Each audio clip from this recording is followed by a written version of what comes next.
Goeiedag, ek hoop dit gaan baie goed met jou. My eerste vraag vandag aan jou is jy nog steeds opgewonde oor die Here? Is jy nog steeds opgewonde oor die Here se teenwoordigheid binne in jou lewe? Is jy opgewonde oor die feit dat God steeds besig is om jou te gebruik?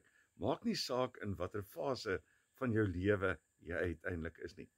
Is jy nie ook opgewonde oor die feit dat die Here sy kerk ook nie iewers langs die pad los nie, maar daarmee voortgaan die toekoms in en dat ons deel kan wees van die kerk, ook in verskillende fases, ook binne in ons gemeentes, binne in verskillende tye.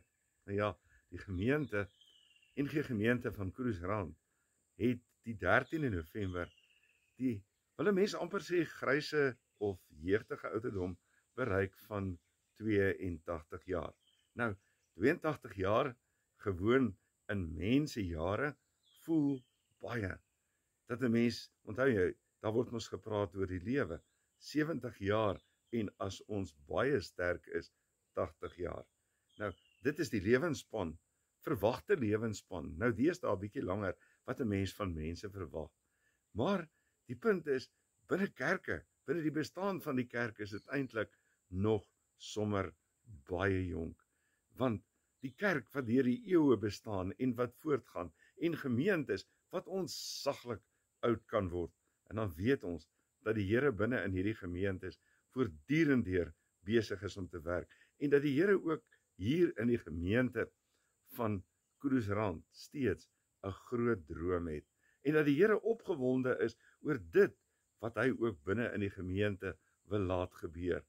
So belangrik dat ons dan altyd met geloofsonderskeiding gaan ontdek waarmee die Here besig is, waarheen die Here op pad is, en dat ons ook kan inskakel by dit wat hy besig is om te doen. Iets van dit van Lukas 12, Lukas 10, dat die Here ons ook vooruitstuur na elke dorp en plek waar hy van plan was om te kom. Nou, ook hierdie gemeente, die NG Gemeente Kroesrand, het deur verskillende fases gegaan binne in hierdie 82 jaar. Dit was 'n lang tyd eintlik menslik gesproke in terme van ons jare, maar binne hierdie tyd het hierdie gemeente ook deur verskillende fases gegaan, en elke keer het daar eintlik iets nuuts gebeur. En as ons hier by 82 kom, dan wil ons eintlik ook sê, maar ja, ons is oud genoeg om nie te wees. Ons kan steeds nuut wees, ons kan steeds deur die Here op 'n wonderbaarlike manier gebruik word, en hy wil dit inderdaad doen. Nou, wie is ons? Ons is die gemeente, ons is die geloofsgemeenskap, ons is die kerk van die Here wat hy ook binne in hierdie omgewing van Swartwater geplant het, waarvan die reikwyte van hierdie gemeente so geweldig groot is, as jy net daaraan dink, oor waar ons mense elke dag kom, waar ons kinders kom, as hulle by die skole kom, as ons ouers na die verskillende dorpe toe moet ry, om die kinders te neem, as ons net dink, waar ons studente heen gaan, waar hulle gaan studeer, as jy net dink, hoeveel mense se geloofsvorming binne in hierdie gemeente plaasgevind het, en in hierdie stadium, in verskeie plekke, binne in hierdie land, maar ook oor see, oral oor sou wees, dan het 'n mens te doen met die reikwyte van hierdie gemeente. Ook deur baie jare wat dit besig is om te gebeur. Daarom dink ons soms bietjie klein oor die kerk. Ons dink maar net gewoon aan die groepie mense wat by geleentheid by 'n kerk by mekaar kom op 'n Sondag, sonder om te verstaan hoe ver en hoe wyd die werk van die Here ook vanuit 'n gemeente besig is om te gebeur. En dit maak ons opgewonde ook oor die toekoms, wat die pad is wat die Here ook met die gemeente wil loop. Ek dink sommer aan 'n boom, nee. Wat is die funksie van 'n boom? Wat kan 'n mens alles met 'n boom doen? Daar's baie dinge wat jy met 'n boom kan doen. Daar's baie dinge wat daarmee kan gebeur. Jy kan die denneboom kan jy afsny, en kom ons praat eers oor 'n ou denneboom. Jy kan hom afsny, jy kan dele van hom afsny, en jy kan daarvan 'n kersboom maak. Jy kan daarvan verskillende pale maak wat jy gebruik binne in geboue. Jy kan daarvan die mooiste planke maak. En verder kan jy gaan en hierdie planke kan jy ook omskep binne in meubels. Maar die belangrike is om te verstaan aan wie behoort die boom en wat sy doel is van die boom met die boom en hoe hy dit uiteindelik ook wil gebruik. En so is dit met die kerk van die Here ook. Dat die Here in verskillende fases van die gemeentes, die Here dit op verskillende maniere kan gebruik, soos die boom vir die oomblik binne die skaduwee kan sit. Vir die oomblik dit as 'n suurboom binne in die tuin kan gebruik. Vir die volgende oomblik kan hierdie boom eintlik opgesaag word, op ander maniere gebruik word. So maak die Here uiteindelik met die kerk, want die kerk, die geloofsgemeenskap, die gemeente van Kruisrand is ook binne in die hande van die Here. Dink sommer aan die eerste gemeente. As 'n mens dink aan die eerste gemeente daar in Jerusalem, oor hoe die Here daardie gemeente gebruik het. Dat die Here hulle gebruik het om by mekaar te kom, wil 'n mens amper sê vir gelowige mense. In Handelinge 2 vertel daarvan dat die Here hulle ook as 'n geloofsgemeenskap laat by mekaar kom met in hierdie eerste gemeente en hulle letterlik in terme van hulle geloof in Christus gekonsolideer het, by mekaar gekom het, mekaar versterk het, mekaar versorg het, dat hulle daagliks na die tempel toe gegaan het, dat hulle hoog in aansien was, dat die Here ander mense by hulle kom voeg het, dit wat hulle gehad het, het hulle gedeel, van hulle eiendomme verkoop, die bates daarvan onder mekaar verdeel, en natuurlik, hulle verlustig binne in die evangelie, maar 'n gemeente wat baie sterk op homself, of haarself aangewese sou wees. Binne in 'n volgende tyd, het dit ook baie verander.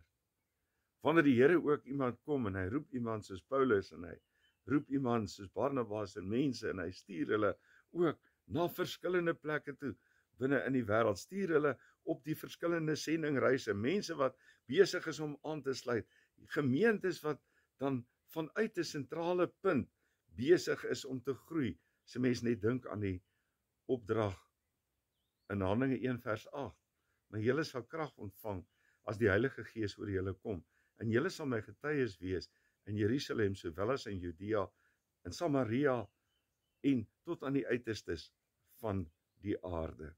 En die evangelie wat daar begin, en oor hoe dit ook besig is, hierdie boodskap, die blye boodskap van Jesus Christus as verlosser, wat deel van hierdie mense geword het deur sy Heilige Gees, en wat besig is om te versprei regter oor die wêreld heen, letterlik na al die nasies toe, oral oor.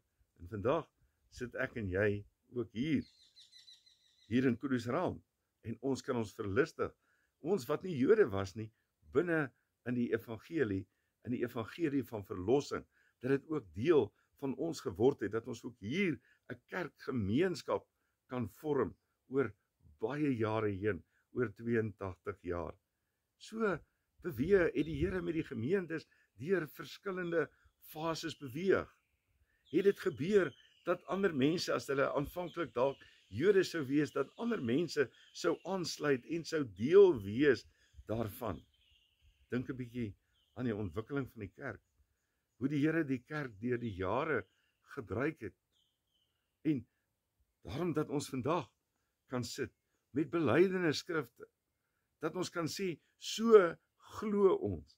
Die belangrikste is dat ons vandag met die Bybel kan sit, met hierdie 66 boeke, hierdie biblioteek van boeke binne in ons hande, dat dit fases was binne in die geskiedenis van die kerk, leierskap wat binne verskillende gemeentes, omgewings ook na vore getree het, en 'n verskil gemaak het binne in die tyd waarin die Here hulle ook geroep het.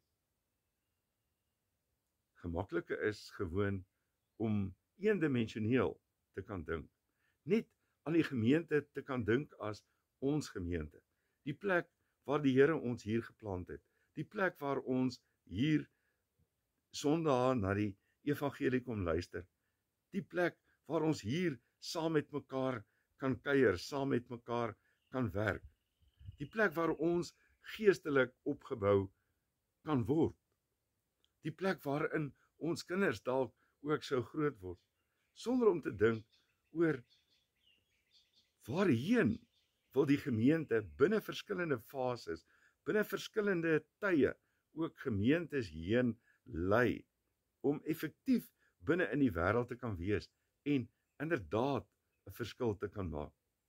Soos dit mos nou waar ook, van 'n gemeente soos Kudusrand, deur 82 jaar heen, deur verskillende mense wat leiers was binne in die gemeente, deur verskillende mense wat deelgeneem het binne in die gemeente, het die Here die gemeente laat ontwikkel, totdat dit is wat dit vandag is. Gemeente wat klein begin, wat in 'n saal kan kerk hou, wat later van tyd 'n kerk kan bou, wat binne in die gemeenskap 'n verskil maak, vanuit die gemeenskap en verder binne in die gemeenskap 'n verskil kan maak. Mense wat toegerus word deur die tyd. En dan vra ons vandag en sê, ja, ons is 82 jaar. In terme van mens wees, nogal baie, wil 'n mens amper sê oud, maar in terme van kerk wees, sommer nog jong, maar tog oud genoeg om ook nuut te kan wees, nuut te kan dink, nuwe dinge uiteindelik kan ontdek, maar dan vra dit weer, ook binne in hierdie fase vir geloofsonderskeiding, om te hoor waarmee en om te verstaan waarmee is die Here ook besig binne in 'n gemeenskap soos hier in Swartwater en omgewing, maar ook wyer, want die rol van die kerk strek wyer. Met wie moet ons ook hande vat binne in hierdie tyd om saam te loop binne in hierdie gemeenskappe waar binne die Here ook vir ons geplant het? Wat is die uitdagings van die oomblik? Wat is die uitdagings wat mense beleef? Wat is die uitdagings wat mense op boerderyvlak, op besigheidsvlak beleef? Wat is die uitdagings wat mense op ekonomiese vlak beleef? Dit is interessant in terme van 'n gemeente soos hierdie, oor hoe baie jong mense eintlik deel van hierdie gemeenskap is. En wonderlik oor hoe binne in hierdie gemeenskap mense ook kan presteer en kan vorentoe gaan en kreatief kan wees. En dan wil die Here die kerk ook relevant maak binne in hierdie tyd waar binne in ons leef, binne in hierdie omgewing waar binne in ons leef. Natuurlik is ons die hele tyd besig om aanpasbare veranderinge te doen. Ons is die hele tyd besig om te verander. Ons is die hele tyd besig om bepaalde aanpassings te maak oor hoe ons funksioneer en wat ons doen. Maar die belangrike is om te sê, maar hoe lyk die vorm van ons binne in hierdie tyd? En dit is deel van die reis waarop ons in hierdie stadium is om te ontdek wie ons is. Om te ontdek hoe lyk die omgewing waar binne in ons is. Om te ontdek wat is dit wat die Here ook aan hierdie gemeente geskenk het, wat die Here ook vir hierdie gemeente gegee het, om mee te ontwikkel en vorentoe te gaan, wat is die gawes wat binne in die gemeente is, hoe gaan ons vorentoe, met wie gaan ons vorentoe, waarnaartoe is ons ook op pad, en dit is die wyse waarop die Here ons ook wil lei, en daarom, in ons gemeente storie, in ons gemeente verhaal, ontdek ons ook die sterktes wat daar is. Ons ontdek ook die sterktes wat vandag daar is. En ons vra vir mekaar, maar hoe bou ons dit uit? Wat is die dinge wat ons moet byvoeg? Wat is die dinge wat ons moet byvoeg? Kom ons sê op 2 vlakke, in terme van verhoudings. Die ander ene is in terme van funksionaliteit. Wat is die doelwitte wat ons uiteindelik vir die Here ook moet bereik?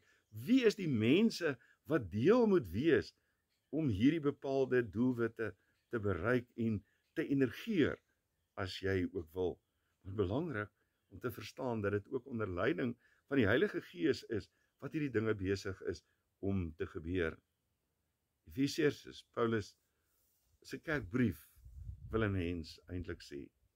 En dan kry 'n mens hier in Efesiërs hoofstuk 3, kry 'n mens hierdie gebed wat Paulus ook bid. Verskeie gebede binne in die Efesiërsbrief, maar dan ook hierdie gebed wat Paulus bid. Want onthou, die werk van die kerk gaan vanuit die drie eenheid uit. Daarom praat ons van die Missio Dei, die sending van die drie enige God na die wêreld toe, en ons wat uiteindelik daarbey inskakel, hoe die Here betrokke is in sy drie eenheid, in sy kragtigheid, in sy mag, in sy droom uiteindelik ook vir die kerk. En daarom dat Paulus dan ook hierdie gebed bid, wat ook die gebed is wat ek vandag ook hier in hierdie tyd van 82 jaar van die gemeente ook saam met jou sou wou bid. As ek weer kan teruggaan na die boom toe om te sê, 'n eienaar besluit oor wat hy uiteindelik by die boom wil maak. Soos die kerk sou vergelyk daarmee, wat is die roeping vir die kerk, wat die Here het vir die kerk in hierdie fase? En om te weet dat hy betrokke is, en dat die vorm, die manier van hoe ons lyk, of van hoe ons doen, dalk enigstens bietjie aangepas kan word, om effektief te wees, ook binne in hierdie roeping van die Here, binne in hierdie tyd. Daarom kniel ek in gebed voor die Vader, aan wie die hele gemeenskap van gelowiges in die hemel en op die aarde sy bestaan te danke het. Ek bid dat hy deur sy Gees uit die rykdom van sy heerlikheid aan julle die krag sal gee om innerlik sterk te word, dat Christus deur die geloof in julle harte sal woon, en dat julle in die liefde gewortel en gegrondves sal wees. Mag julle in staat wees om saam met al die gelowiges te begryp hoe wyd en ver en hoog en diep die liefde van Christus strek. Mag julle sy liefde ken, liefde wat ons verstand te bowe gaan, en mag julle heeltemal vervul word met die volheid van God. En dan hierdie pragtige woorde, aan hom wat deur sy krag wat in ons werk, magtig is om oneindig meer te doen as wat ons bid of dink. Aan hom kom die eer toe in die kerk, deur ons verbondenheid met Christus Jesus, deur al die geslagte heen, tot in alle ewigheid. Amen. Hemel Here, baie dankie dat U ook die gemeente geseën het, dat U ook die NG Gemeente van Koordsrand geseën het, met 'n bestaan van 82 jaar. Here, baie dankie vir al die mense wat deur die jare ook deur hierdie gemeente gekom het. Dankie vir almal wat hier tot geloof gekom het. Dankie vir elke ene vir die wyse waarop hulle deelgeneem het aan U koninkryk, aan die bou van U koninkryk, ook in hierdie gedeelte van die land. Dankie dat U ook hierdie gemeente geskenk het aan die wêreld, as 'n geskenk aan die wêreld gegee het. Here, dankie dat die gemeente ook haar roeping deur die jare kon nakom. Here, maar ons weet dat ons broos is. By volkomenheid het ons hoegenaamd nie uitgekom nie. Kom ons nie altyd uit nie. Maar ons weet dat ons op reis is. Waar ons gaan kom en hoe dit gaan lyk in die volgende tyd, dit weet ons nie. Ons weet nie dat ons besig is om in hierdie tyd ook 'n brug te bou na U voorkeer toekoms wat U ook vir hierdie gemeente het. Veral die rol wat hierdie geskenk van U in hierdie omgewing uiteindelik ook behoort te vervul. Dankie dat U elke ene, jonk en oud, almal in die fase van die lewe waar binne in hulle is, ook wil gebruik en doelmatig wil gebruik ook binne in hierdie tyd. Here, ons wil daar wees waarheen U ons ook wil stuur. Ons wil daar die verskil maak waar ons dit behoort te doen, met dit wat U ons gegee het. Dankie dat ons kan voortbou op die fondasies, op die werk wat deur die jare ook gedoen is, dat ons daarop kan voortbou. Dankie dat ons dit kan vier. Dankie vir die krag wat opgebou is deur die jare, vir die manier, vir die infrastruktuur, vir alles wat uiteindelik ook bestaan.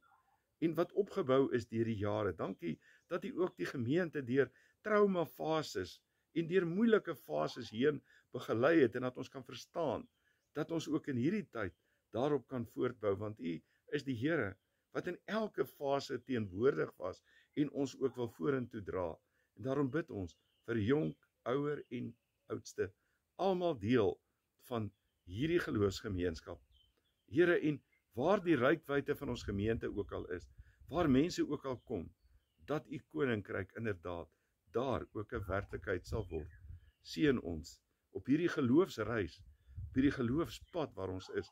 Here, en ons bid dat U genade en U heerlikheid deur die Heilige Gees ons ook sal toevou en dat meer en meer op grond van die werk wat hier gedoen word, tot bekering toch sal kom en tot geloof sal kom en dat die koninkryk dan ook uitgebou sal word, dat mense werklik gedisiplineer sal wees, dat hulle disippels vir U sal wees, gestuurdes vanuit en die gemeente ook na verskillende plekke toe. Ons is almal ook op hierdie boot van gestuurdheid met die seil van U voorkeer toekoms, maar die seil waar binne die asem van die Gees ook kan blaas om ons vorentoe te neem na U voorkeer toekoms toe. Ons bid dat U ons sal seën en dat U verheerlik sal word binne die lewe van elkeen en mag die genade van ons Here Jesus Christus en die liefde van God en die gemeenskap van die Heilige Gees met ons elkeen wees en bly tot Jesus kom. Amen. Ek hoop jy het 'n mooi dag.